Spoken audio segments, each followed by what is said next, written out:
First thing I do after putting my hair out of my face is go in with foundation, and I'm using the Too Faced Born This Way foundation in the colour Ivory and an oval brush just to put that on my face, and then I'm going to go in with a beauty blender and just blend it all out. Now I know it looks really pale at the moment, but I promise this foundation does oxidize, so it will get darker as the day goes on.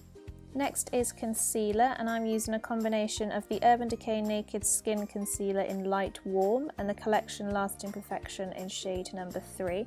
I'm just kind of doing like tiger stripes underneath my eyes, just because the colours on their own don't really work, so blended together they make the perfect combination to suit my under eyes circles. I'm also blending that over my T-zone and then setting the whole lot with some Laura Mercier loose setting powder in the shade Translucent. I believe this term is actually called baking.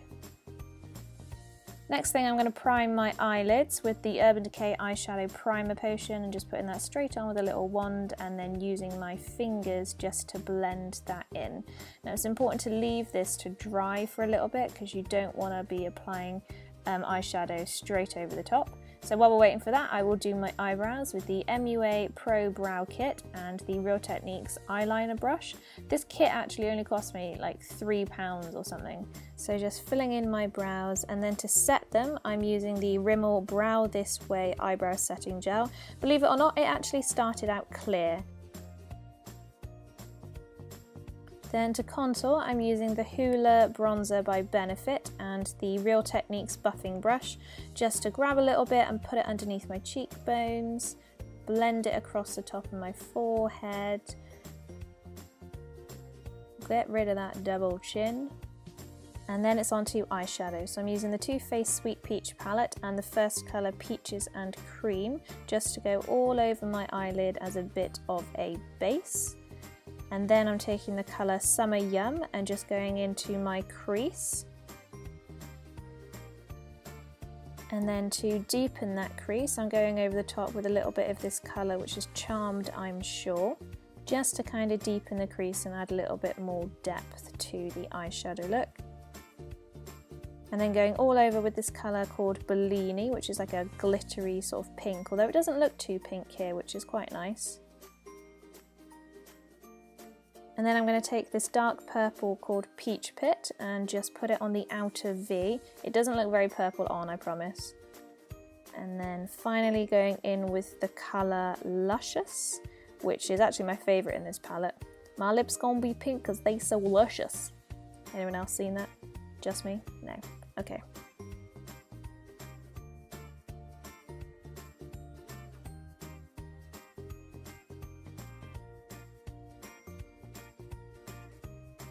And then blending the whole lot together with my fluffy blending brush again, just to make sure it all looks seamless. And then for eyeliner, I'm using the L'Oreal Super Liner in Perfect Slim with a nice pointy end. Now my tip for eyeliner is to start at the outer corner and then drag it in towards the centre of your face. That way you get the nice pointy edge to the outer corner where the cap flick should be. So at the corner and dragging it in, and then you just fill in the rest of the eyeline. Does anyone else really struggle getting both of them to look the same? My left eye always looks awful by comparison. And then with my trusty twisty pencil eyeliner, the Rimmel Exaggerate Smoke and Shine eyeliner, I'm just going to go really lightly along my waterline. You could also use a bit of eyeshadow for this, but I personally prefer the eyeliner look. And now just going in with the Rimmel Kate Moss face palette in the colour Coral Glow, and I'm using the blush in that one. I really love the blush in this palette, and just going on the apples of my cheeks, and then following the whole lot off with a bit more of the translucent setting powder, getting it up my nose as I do so.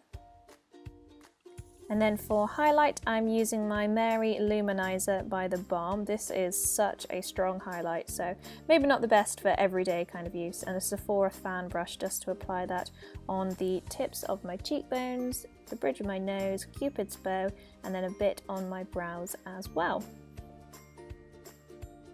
And then lastly, to finish off the whole look, my mascara of choice is the Too Faced Better Than Sex mascara.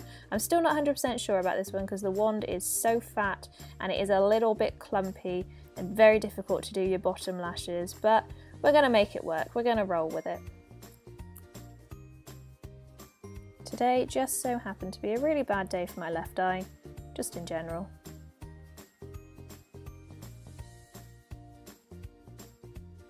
A little tip as well, if your mascara gets a bit clumpy and sticks all together, use a cocktail stick, but obviously be very careful putting that by your eye. Do not poke yourself, and just separate the lashes. Then with my MAC Mare lipstick, I'm just gonna finish off the entire look. Haven't actually got a lip liner, should probably invest.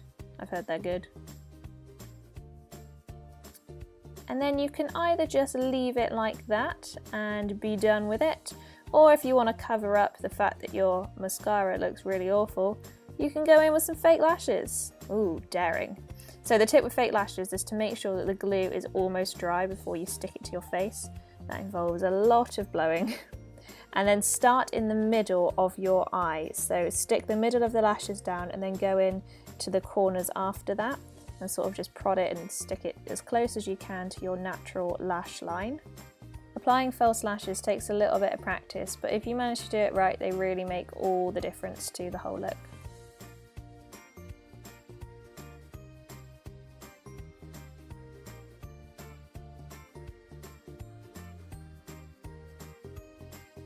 And sometimes I find it useful just to kind of press the lashes onto your face a bit, just to make sure that they're there and they're not going to move. And then I'm adding a tiny bit of mascara to the false lashes and you're done. So this is my Spring Sweet Peach palette look. Thanks for watching. Bye!